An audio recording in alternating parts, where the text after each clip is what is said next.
can find it online, or if you go to my Instagram, it's on there. And what it showed is that there was improvements in behavioral regulation, and then the children scored themselves, or a proxy scored themselves with higher scores in quality of life and function, and then obviously some improvement also in their hyperactivity, which I think what I'm supposed to say is it begs that we need more research done. Yes. Which we have a proposal. So if anyone has $360,000, we will take your money to do that.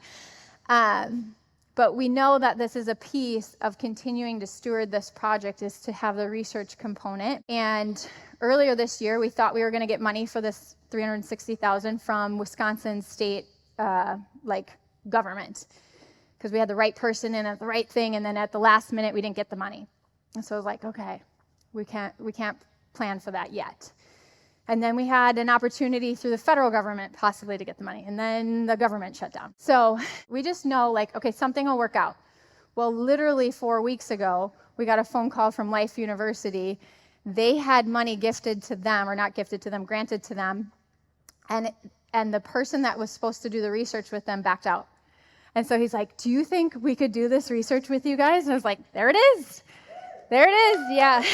Yeah. And so we'll have the next layer of research that will start this fall, and we will continue to steward it in that way too. So we're in 16 schools now with our team. There's 400 some kids a week that get adjusted in the schools, and then we have these other chiropractors starting it in their own backyards as well, and that is our next layer of this. So that's my vision, and that's the vision I collectively share that I'm now sharing with you guys. But when you think about your own dream and your own vision, I want you to really just sit with that of what's been placed on your heart. And then this last piece, this is something a mentor said to me early on, maybe in the first year of practice, about really anything, is the question of why not try, right? So many things, it's well, what else am I going to do? You can only have a vacation for so long, or you can only, we've been placed here, I believe, to be on the leading edge of creating something. So the novelty of doing something different, or to be okay,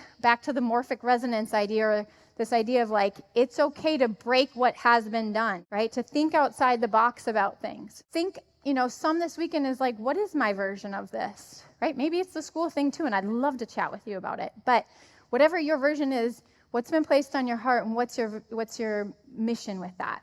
I'm going to give you one more story, and then I have 15 seconds to get off of here. This is my grandfather. He was adjusted since he was a child. And that would have been in the 1920s and the 1930s. And I didn't even know that until I became a chiropractor, because he just didn't usually share stories. He was kind of an asshole, but I say that lovingly. But I share this just because I was his last chiropractor. And when he'd get off the table, he'd be like, don't tell me when to come back. That's how he was to me, and I'm his grandchild. And so I share this, that sometimes the people who lay on your table, we have a limited vision for what's actually occurring in their lineage. He used chiropractic a lifetime, but was probably nobody's favorite patient. And then his kids got adjusted. And then I was a colicky baby. And my dad said to my mom, she needs to be adjusted. My mom was like, what? And then I got adjusted, and now here we are, right? And our lineages continue, right? And so just recognizing too, this idea of vision for people a lot of times is just to not take it personally. Back to what Sam said, have fun, right? Don't take yourself so seriously. If my grandpa probably offended more chiropractors than he actually had any sort of loving vibe with, but it made a difference in his lineage, right? And so we just don't know. We really don't know how we're impacting our people. So I want to leave that with you, because that's part of having vision, is to just let things be too, and know that you're here, you're meant for me. I'm not going to take it so personally, right?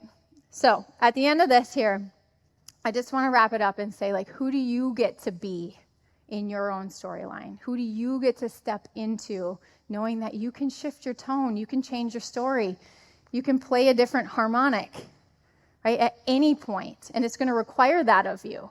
It's going to require shifting and changing, and that's the good part, is who you get to become, especially because we know this truth. Most people don't know this, and this is part of our work as chiropractors, not only to adjust more people, but to tell them the truth about how their bodies and their nervous system work in this thing called life, right? Which is totally amazing work. I love being part of this whole weekend with you guys. Thanks for letting me kick it off. I will be at TRP's booth, and we have some vision workshop If you want to stop by, I would love to hear about your vision and help you along with that. So I'll see you guys later. Come on, make some noise, get back up there. Yeah, come on. Thank you. Come on, people. You're the best. Thank you. What a great way, thank you so much. Keep clapping, keep clapping. What a brilliant way to start the morning, right? And as I was saying, as Dr. Lerner was saying about resonance and tone and how, the vibrations going through our bodies, that's why I'm so adamant to make some energy, get things moving.